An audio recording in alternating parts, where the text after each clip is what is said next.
4주째 지난주 한 주간 동안 치유를 같이 함께 묵상했고 기도했고 배웠어요. 그 마지막 시간으로 오늘 나는 치유자입니다 라는 제목으로 함께 말씀을 나눌게요. 우리가 화요일 본문이 그 엘리야가 왜 영적 침체에 빠지고 그렇게 깊은 그런 우울증에 빠졌는지를 진단했는데 결론이 어떻게 됐는지 우리가 못 봤는데 오늘 말씀을 통해서 그 결론을 함께 맺도록 하겠습니다. 고대 그리스의 철학자이자 소크라테스의 제자로 알려진 플라톤이 지은 유명한 책 중에 하나가 바로 국가론이라는 굉장히 다소 좀 어려운 책이 있어요. 그 책 가운데에 동굴의 비유라는 한 비유를 이 플라톤이 소개를 하고 있습니다. 그 동굴에는 죄수들이 몸부터 머리부터 목도 움직이지 못하고 몸도 움직이지 못하게 쇠사슬로 묶어놨는데 병만 응시하도록 그들을 딱 고정시킵니다. 근데 가끔씩 한쪽 벽면에 그림자가 비춰지는데 그림자가 움직이기도 하고 그 그림자가 말을 하는 것을 보면서 죄수들은 저기가 진짜 실체이구나. 우리가 캄캄한 이 동굴에서 저 실체를 마주하는 저 현상이야말로 진짜 참 실체다라고 그렇게 믿고 살아가요. 그런데 그 죄수들 중에 그 동굴 안에 있는 한 사람이 풀려났는데 풀려나서 드디어 바깥의 세상을 처음으로 그 눈부신 세상을 바라봅니다. 내가 그동안 알고 있었던 벽에서 움직이고 있는 그림자는 진짜 실체가 아니라 허상이었다는 사실이고 그것은 하나의 이 그림자로 비춰져서 나타난 현상이라는 사실을 깨달아요. 바깥에 나가니까 이렇게 공기가 상쾌하고 아름다운 들판에다가 이렇게 눈부신 찬란한 하늘이 있다는 사실에 너무나 감격합니다. 이게 실체이구나. 거기서 빛과 저 불을 통해서 비춰지는 그림자는 가짜이고 허상이구나라는 사실을 그가 깨닫게 된다는 그런 한 비유예요. 여러분, 이 비유를 통해서 플라톤은 진정한 이데아의 세계가 우리에게 참 실제로 존재하기 때문에 저 이데아를 우리가 추구해야 된다 이렇게 이야기를 합니다. 여러분, 그림자에 준하는 그것만이 전부라고 보여지는 이 세상 속에서 우리도 똑같이 살고 있어요. 우리는 이 세상에 살아가면서 내가 처한 현실, 믿을 수 없는 이 끔찍한 이 지금 참담한 상황, 너무나 가슴이 무너지고 절망적인 이 상황 앞에 도무지 믿겨지지 않은 상황이 실제라고 생각하고 그것은 바꿀 수도 없고 엄연히 존재하는 나의 현실이다라는 사실을 우리는 고정시킨 채 살아가고 있는지도 모르겠어요. 마치 동굴 속의 죄수가 비춰지는 그림자를 보면서 저게 진짜 실체인데 내 삶은 이게 실체인데 라고 하면서 그가 그렇게 믿고 만약에 평생을 살다가 거기서 인생을 마감한다면 얼마나 불행하겠습니까? 실제적으로 이 감옥 안에 갇혀 있다가 나온 사람은 그게 실체가 아니라 진짜 실체는 저 바깥의 세상에 있다. 동굴 바깥으로 나와야지만이 우리가 진정으로 보는 그 실체가 존재한다는 사실을 그만이 아는 거예요. 여전히 동굴 안에 속한 이 사람들은 그 동굴 바깥의 세상을 모르기 때문에 이게 엄연히 처한 현실이 우리가 마주하고 있는 이 현실이 실제다라고 믿고 살아갈 수밖에 없다라는 사실입니다. 여러분, 오늘 본문 가운데에서도 우리가 지난주 화요일에 같이 살펴보았지만 로뎀나무 아래에서 하나님께서 2번씩이나 아이고 이 새끼 아이고 내 새끼 하면서 너무 측은하게 엘리야를 위로하시고 먹이시는 하나님이 엘리야를 일으켜 세우시는데 그것도 잠시예요. 얼마나 우리의 이 우울증과 우리의 영적 침체는 고질적이고 낫기가 어려운 병인지를 모르겠습니다. 엘리야는요, 하나님께서 2번씩이나 현현하셔서 그를 터치하시고 만지시고 그에게 공급해 주시지만 여전히 그는 그 로뎀나무뿐만 아니라 40일을 더 가서 호렙산에 속한 한 동굴 안에서 들어가서 그는 여전히 영적 침체에 빠져 있다는 사실입니다. 그래서 낙심과 절망과 나는 실패자야, 나는 도망자야, 내 인생 끝났어 라고 하면서 더 이상 소망도 없는 인생, 하나님 내가 데려가십시오, 나 끝났습니다 라고 하는 그 동굴 안에 있는 엘리야를 우리는 발견하게 됩니다. 여러분, 몸도 지쳤지만 마음과 영혼이 정말 탈진하여서 더 이상 재기할 수 없는 이 상황 속에서 아마 엘리야는 바깥 세상이 찬란하다는 이것을 꿈에도 못 꾸고 지금 내가 마주한 이것이 현실이야, 더 이상 운명은 바꿀 수도 없고 나는 실패자야, 내 인생 끝났어 라고 그는 동굴 안에서 혀를 빼물고 죽기를 간청하고 있는 모습입니다. 여러분, 이 아침에 우리가 이 예배를 참석하실 우리 성도님들 가운데에도 조금 정도의 차이는 있겠지만 엘리야의 신드롬에 빠져서 지금 깊은 영적 침체와 깨어진 이 마음과 도무지 회복할 수 없는 그런 내 무릎이 꺾여버린 우리 성도님들 계시지 않습니까? 내가 마주하고 있는 이 현실에서 나는 나름대로 열심히 산다고 노력하고 아침부터 저녁까지 가족들 부양한다고 애썼는데 돌이켜보니까 아무것도 이룬 것 없는 너무나 실패자인 것처럼 느껴질 때가 우리에게 다가오지 않습니까? 나 나름대로 열심히 한다고 했는데 이루어 놓은 것은 아무것도 없고 바뀐 것은 전혀 없고 나 혼자라는 고립감과 이 탈진으로 인하여서 지금 내 인생 끝났다라고 결론을 내리신 분들은 없으십니까? 그 정도는 아니지만 어느 정도 인생에서 내 이 정도 나는 더 이상 나는 가망이 없어, 나는 이 정도로 그냥 만족하고 살 거야 라고 하면서 현재의 그냥 그 동굴 속에 비춰진 그림자가 전부라고 생각하여서 내 인생 더 이상 소명이나 하나님의 말씀 붙들고 나아가려는 그런 기대 자체가 무너진 분들 혹시 이 아침에 없으십니까? 만약에 여러분들이 그런 분들이라면 엘리야처럼 하나님 앞에 지금 침체의 상태에서 무너진 심정을 가지고 혹시 이 예배에 참석하고 계시다면 여러분, 엘리야를 어떻게 회복시켜 주시고 그에게 어떤 사명을 주시고 어떻게 그가 세상의 치유자로서 나아가는지를 함께 오늘 이 말씀을 통해서 나누겠습니다. 여러분, 우리의 인생은 가끔씩 동굴 속 경험을 원하든 원치 않든 누구나 다 경험을 해요. 그게 꼭 우울증은 아니더라도 내 인생의 침체기가 찾아옵니다. 말씀드렸듯이 나 나름대로 열심히 노력했고 나 나름대로 성과를 이룬다라고 노력했는데 아무것도 주어지지 않을 때에 그 의미와 가치를 발견하지 못하고 결국 나는 실패자야. 내 친구들, 내 주변 사람들은 나름대로 어느 정도 이루어놨는데 난 이게 뭐지? 나는 인생의 루저로서 나는 철저하게 실패에 쓰디쓴 경험으로 동굴 속에 나만의 동굴에 깊이 들어가 계신 분들 이 자리에 계시지 않습니까? 내가 삶을 아무리 노력한다 해도 변하지 없고 나는 더 이상 끝난 인생이라고 내 인생을 그렇게 점치고 있는 분들이 계시다면 오늘 엘리야를 통해서 하나님이 어떤 메시지를 통해서 그를 일으키시는지 한번 우리 같이 함께 들어보길 원합니다. 오늘 우리의 인생의 동굴이 하나님께서 왜 허용하실까?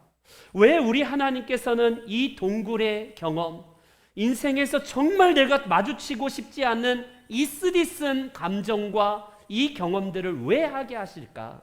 그걸 통해서 무엇을 가르치시려는 하나님의 메시지일까? 우리 함께 말씀 나눌게요. 저와 여러분들이 함께 나눌 말씀 첫 번째 10절 말씀을 같이 함께 우리 보겠습니다. 10절. 내가 만군의 하나님 소리 조금만 켜주세요. 열심히 유별하오니 이는 이스라엘 자손이 주의 언약을 버리고 주의 제단을 헐며 칼로 주의 선지자들을 죽였음이오며 오직 나만 남았거늘 그들이 내 생명을 찾아 빼앗으려 하나이다. 여러분, 엘리야의 저 심정을 한번 우리가 1인칭 시점으로 내가 엘리야라고 생각하고 한번 묵상해 보세요. 여러분, 엘리야가 어떤 사람입니까? 그는 그의 말대로 열심히 특심인, 열심히 유별난 사람이에요. 저를 한번 따라해 주세요. 저를 따라해 주세요. 왜 우리에게 이 동굴이 우리에게 허용이 되고 하나님이 허락하시는가? 내 열심이 아닌 하나님의 열심을 위해서. 시작. 여러분, 인생 살다가 아니 그럼 나는 아무것도 하지 말라는 건가? 우리는 착각하는 게 내가 뭔가를 이루기 위해서 새벽부터 밤늦게까지 일하고 내가 뭔가를 이루기 위해서 열심히 하는 것, 그러면 뭔가 내 손에 주어진다라고 우리는 생각해서 나름대로 열심히 살아요. 누가 성실히 하지 않는 사람이 있겠습니까? 무엇보다도 자본주의 이 경쟁 시대에 조금만 있어도 뒤처지니까 열심히 노력해요. 교회 안에서도 그 바쁜 시간을 할애해서 예배드리고 봉사하고 직분 감당하기 위해서 열심히지 않나요? 이 엘리야가 그랬던 사람이에요. 그는 하나님, 내가 하나님께 열심히, 보통인 게 아니라 유별날 정도로, 진짜 특심일 정도로 그는 하나님 앞에 열심입니다. 어떤 열심이에요? 그가 하나님 앞에 어떤 열심으로 등장했는지는 열왕기상 17장부터 갑자기 그의 역사의 무대에서 등장하는 17장부터 심상치 않습니다. 그의 등장에 완전히 처음부터 완전히 능력의 종, 처음부터 등장하는 장면부터 심상치 않아 보여요. 그는 가뭄으로 기근에 들 것이다, 내 말이 아니면 비가 떨어지지 않을 것이다 라는 이것으로 인해서 비를 내리지 않을 정도의 기도자입니다. 얼마나 능력자예요. 그는 이 가뭄으로 먹을 것이 없는 그 시대에 까마귀를 통해서 하나님께서 그에게 먹이시고 입히실 정도로 공급하시는 대단한 사람이에요. 그것도 가난한 과부를 통해서 그가 먹이게 하시고, 또 과부의 아들을 예수님처럼요 나사로를 살리셨듯이 엘리야가 살리는 능력까지 나타내는 능력자입니다. 여러분, 엘리야가 이런 사람이에요. 850대 1이라는 아세라와 바알 선지자와의 이 맞짱 대결에서 홀로 이 몫을 담당하면서 하늘로부터, 하나님으로부터 불이 떨어지도록 하는 응답의 사람입니다. 여러분, 이 정도 했으면 대단한 사람 아니에요? 능력의 종 아닙니까? 그래서 그가요 이제는 이 아합 왕이 무릎 꿇을 것이다. 그의 왕비가 아무리 이방 사람이라고 할지라도 이제는 바로 이세벨이 자기 앞에 무릎 꿇을 것이다라는 그 기대가 있었지 않겠습니까?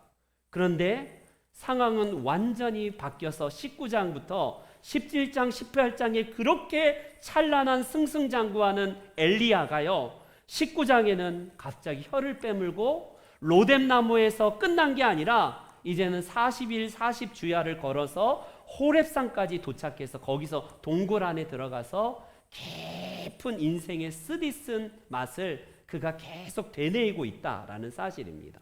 여러분, 엘리야가 뭐 때문에 무너졌어요? 우리가 화요일날 함께 살펴봤지만 여러 가지 원인 중에 여러분 그 한마디 말이었습니다.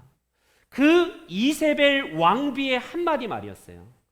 내가 저 엘리야를 다른 선지자들을 다 죽인 것처럼 엘리야를 죽이겠다, 이 한마디 말이었습니다.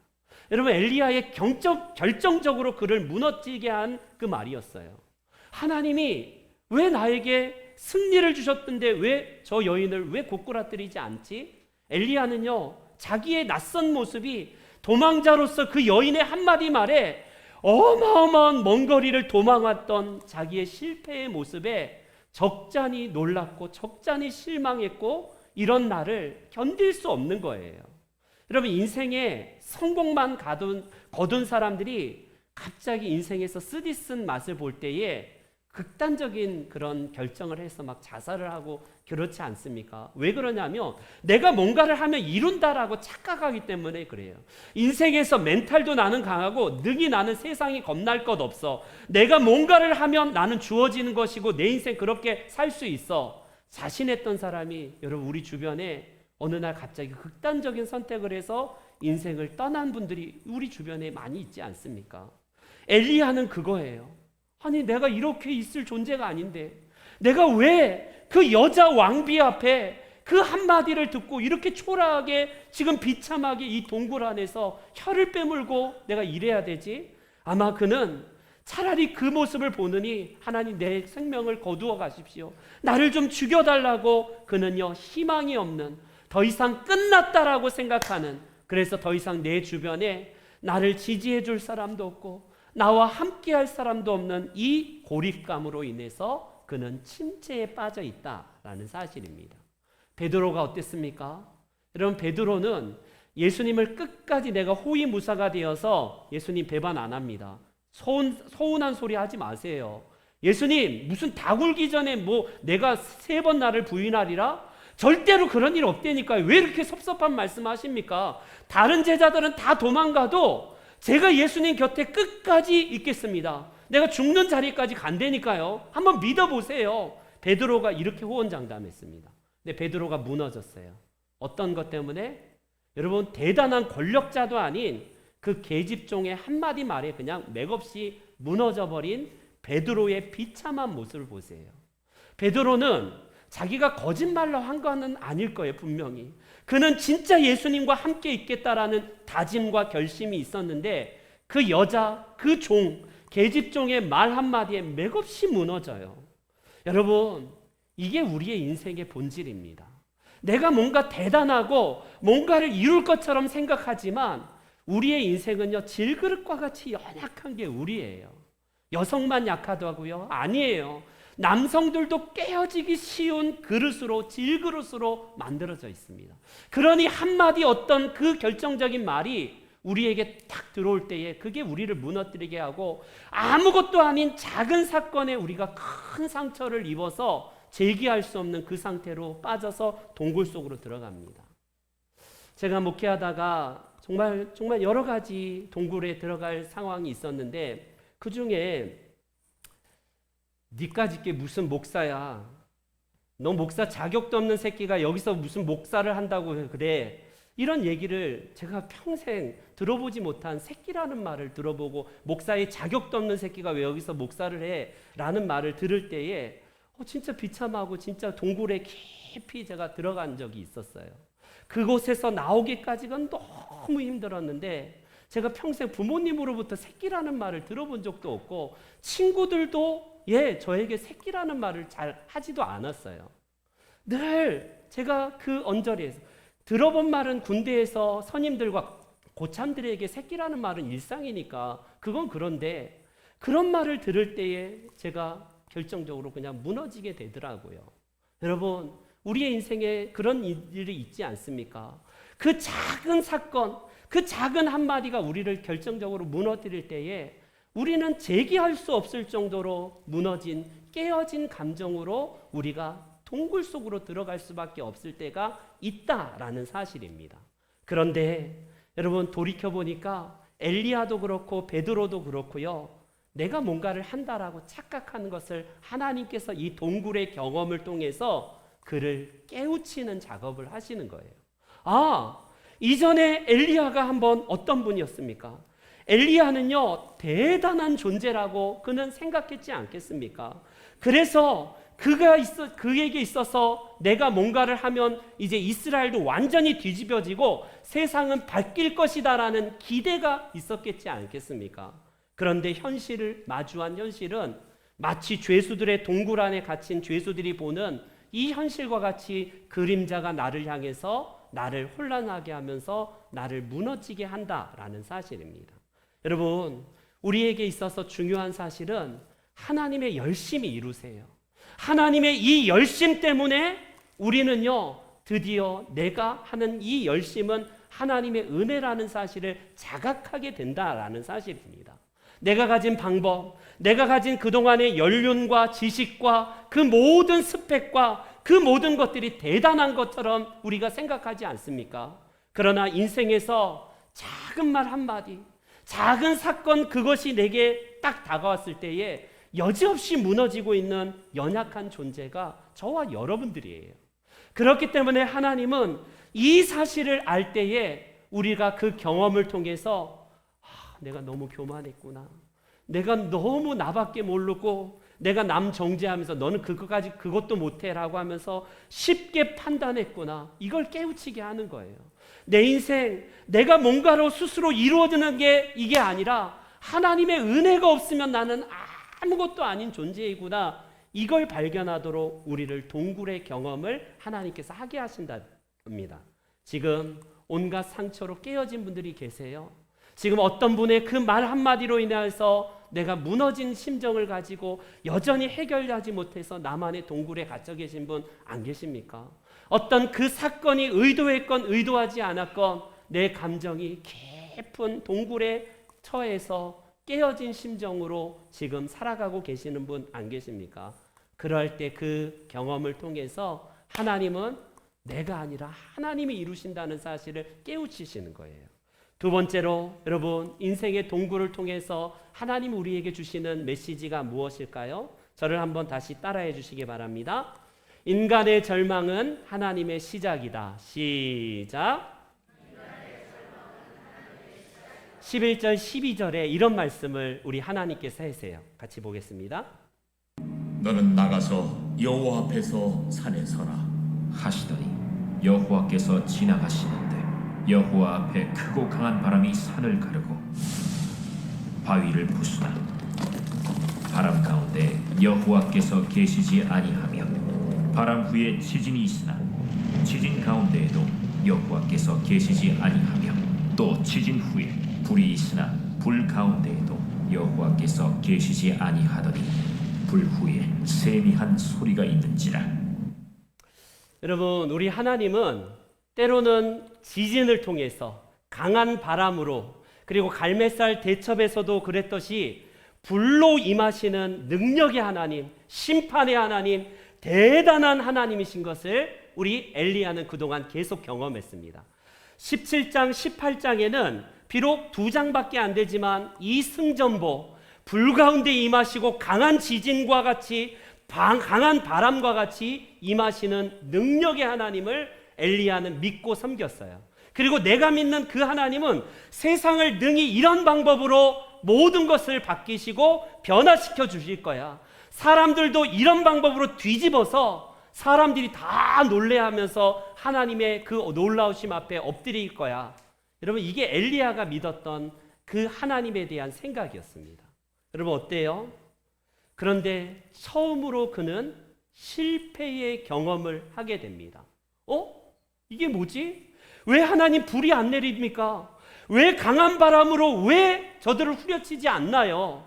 저 이세벨 악한 여왕을 어떻게든지 하나님 불로 지나가게 하시던지 그렇게 해서 저 여인을 하나님 휩쓸어 가십시오. 이렇게 하면 되지 않습니까? 그런데 엘리야는 그게 안 되니까 처음 경험한 이 하나님 앞에 끝났구나. 하나님은 승리의 하나님이시지 않습니까? 그런데 뭐예요? 나는 지금 실패했습니다. 나는 더 이상 끝났어요. 나는 초라하게 도망하여서 이곳에서 지금 끝난 인생입니다. 더 이상 이제 소망도 없고 하나님이 그때 왜 함께 해주지 않아서 내가 이렇게 초라한 모습으로 지금 이렇게 죽어가야 됩니까? 하나님 빨리나 죽여주십시오. 그렇게 지금 성토하고 항의하고 있는 엘리야를 보세요. 여러분, 우리는 하나님을 어떻게 보통 생각하냐면 하나님은 능력의 하나님이기 때문에 죽은 자를 살리고 병든 자를 확 고치고 뭔가 없는 것을 확 있게 하시는 능력의 하나님으로만 알아요. 그런 하나님을 간증의 하나님으로 들어왔기 때문에 그 하나님만 위대하시고, 그런데 피부적으로 보니까 나는 그런 경험이 없기 때문에 늘 실패하고 연약하고 넘어지고 깨어진 존재로 나와는 하나님이 함께 하시지 않나 보다. 이게 우리가 가진 하나님에 대한 생각이에요. 여러분, 17장 18장에 엘리야가 그렇게 승승장구할 때 하나님의 말씀이 한 번이라도 있었던가요? 물론 그것을 생략했을지 모르지만 하나님께서 오늘 19장에 들어와서 그렇게 자신만만하고 당당했던 엘리야에게 오셔서 그 불 가운데에, 지진 가운데, 바람 가운데에서 말씀하지 아니하시고 세미한 소리로 이 엘리야를 동굴 바깥으로 나오도록 유도하십니다. 왜요? 엘리야야, 너는 그 동굴 안에 있을 존재가 아니야. 너는 할 일이 있어. 네가 불 가운데 임한 나의 능력, 그 어마어마한 세상을 뒤집어 놓는 승자의 하나님만 알고 있지. 아니야. 나는 너의 그 연약함을 사랑해. 내가 약한 자의 하나님이란다. 나는 실패하고 깨어지고 나는 절망한 자와 함께하는 하나님이야. 이걸 지금 직접 엘리야에게 보이시는 거예요. 여러분, 엘리야가 이 낯선 생경한 하나님을 처음 경험합니다. 하나님은 늘 승리하셔야 돼요. 하나님은 늘 뒤집어 놓는 방법, 세상의 어마어마한 방법으로 우리를 다루신다라고 생각했는데, 이 무너진 경험을 통해서 깨어진 우리의 감정에도 하나님은 함께 하셔서 위로하시고 치료하시는 하나님을 그가 경험하는 거예요. 여러분, 엘리야가 19장에 보면 2번이나 터치했대요. 어루만졌대요. 아이고, 참 안타깝다, 참 애쓴다라고 하면서 마치 엄마의 마음으로 우리 자녀를 어루만지면서 밥을 먹이셨던 하나님께서 이 엘리야로 하여금 그곳에 있는 존재가 아니야. 너는 하나님의 산에 서라 하면서 그 호렙산 동굴에서 끄집어내어서 동굴 입구로 점점 더 이끌어냅니다. 왜요? 엘리야야, 너는 그 동굴 안에서 혀 빼물고 있을 존재가 아니야. 네가 경험한 그 상처, 그 아픔, 그 실패에도 불구하고 나는 여전히 너와 함께 있고, 네가 절망하지만 그 절망에서 새로운 시작을 내가 하는 하나님이다라는 사실을, 그걸 지금 보여주고 계신 거예요. 여러분, 하나님은 승자의 하나님만이 아닙니다. 우리 하나님은 때로는 깨어지고 넘어진 우리 존재에 다가오셔서 우리를 위로하시고 여전히 더 많은 말씀을 하세요. 내 잘난 맛에 뭔가를 이룬다라고 할 때는 하나님의 음성이 안 들리지만, 우리가 고난의 시기에 C.S. 루이스의 말처럼 메가폰을 가지고 우리 귀에다 대고 말씀하시는 하나님, 그 세미한 음성 가운데에 더 크게 하나님의 말씀이 들려온다라는 사실입니다. 여러분, 베드로가 언제 하나님으로부터 사명을 다시 받았나요? 베드로는 무리를 걷는 인류 최초의 사람이 됩니다. 대단한 사람 아니에요? 야, 베드로야, 너 진짜 대단하다. 내가 너에게 사명을 맡기마. 내 양을 쳐라. 내 양을 먹이라. 이렇게 말씀하지 않으세요. 베드로가 주님은 그리스도이십니다. 살아계신 하나님의 아들이십니다. 위대한 고백을 한 다음에도, 그래, 역시 짱이야. 내가 너에게 사명을 준다라고 말씀하지 않으세요. 이 베드로가요, 어떻게 합니까? 말고의 귀를 꽉 치고 내가 호언장담하면서 주님과 끝까지 내가 죽음의 자리에 가겠습니다. 그렇게 호언장담할 때, 야, 역시 너는 대단해. 사명을 주마. 말씀하지 않으세요. 우리 예수님께서는요, 실패하고 더 이상 재기 불가능하고 그 계집 여종에게 무너진 이 베드로가 고향의 낙향에서 실패자로서 그는요, 회복할 수 없는 마음의 이 짐을 가지고 살아가서 예수님을 볼 면목이 없는 그때에 베드로에게 다가오십니다. 그리고 베드로에게, 베드로야, 너 처음 만났을 때 내가 주었던 사명 알지? 내가 사람을 낚는 어부가 될 거야 하면서 그에게 다시 한번 내 양을 먹이고 내 양을 치라라고 하면서 다시 사명과 이 사명을 위임하시지 않나요? 여러분, 그거예요. 하나님께서 엘리야를 왜 이 경험을 통해서 다시 그를 만나고 그에게 말씀하시고 위임하시냐면, 이 경험이 있어야지만이 하나님에 대한 생각도 바뀌고 사람을 이해하는 폭이 넓어져요. 우리는 늘 강하고 늘 높고 늘 자신만만하면 연약한 사람이 이해가 안 된다니까요.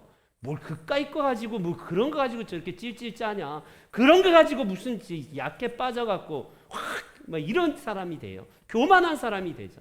그런데 그 아픔의 경험을 통해서 이웃의 아픔을 치료할 수 있는 손을 우리들에게 주시는 거예요.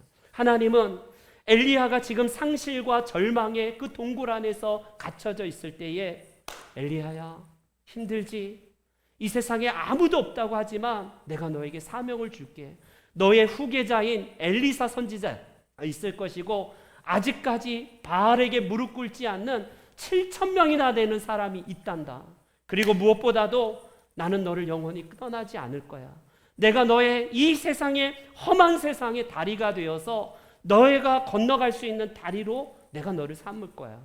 그리고 너가 여기서 끝날 게 아니라 네가 이제 세상에 나아가서 이 험한 세상에 다리가 되어서 그 방황하는 그렇게 방황하는 세상 사람들을 나에게로 인도하렴. 이게 주신 사명이에요. 이제 결론을 맺겠습니다. 우리는 세상의 치유자로 우리를 보내세요.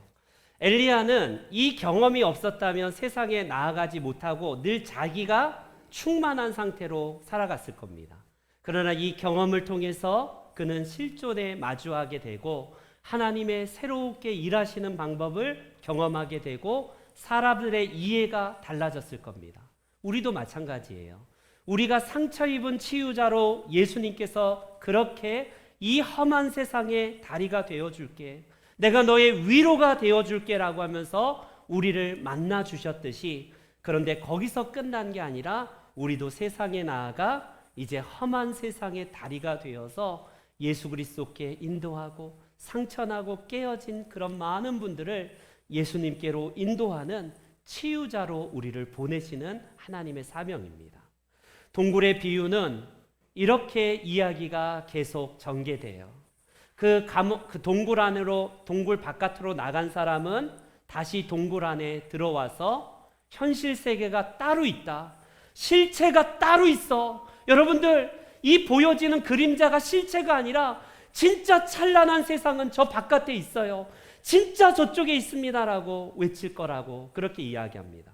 그러나 다른 죄수들은 여전히 저놈이 바깥에 나갔다 들어오더니 눈이 멀어버렸군, 지금 바깥에 절대 나가면 안 돼, 눈이 멀어지니까 저렇게 허상을 보고 엉뚱한 얘기하니까 우리 절대로 바깥에 나가면 안 돼, 이렇게 할 거라고 플라톤은 이야기를 합니다.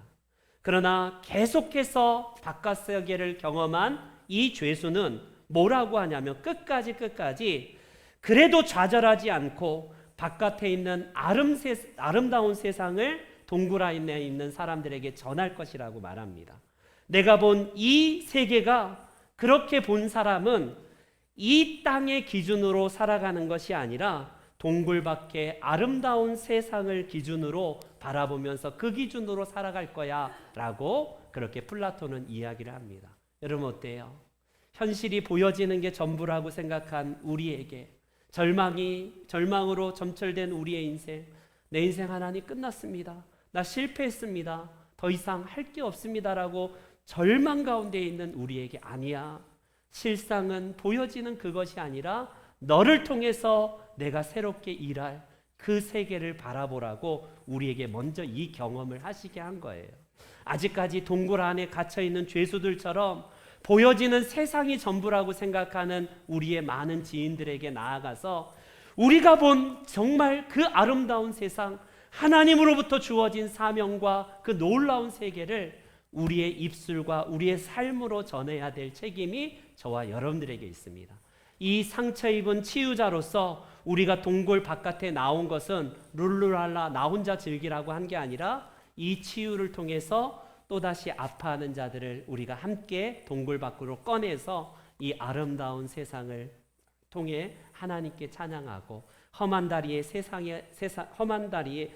세상의 다리가 되어서 우리가 치유자로서 그 사명을 감당하도록 우리를 초청하십니다. 오늘 이 아침 우리 모든 성도님들이 내가 치유자가 되었다라는 이 사실로 말미암아 하나님 앞에 이 사명 잘 감당하시는 우리 생명의 치유자, 험한 세상의 다리가 되시는 우리 귀한 분들 다 되시기를 주의 이름으로 축원합니다. 아멘. 다 같이 일어나셔서 예수 나의 치료자 같이 찬송 드리고 마치겠습니다.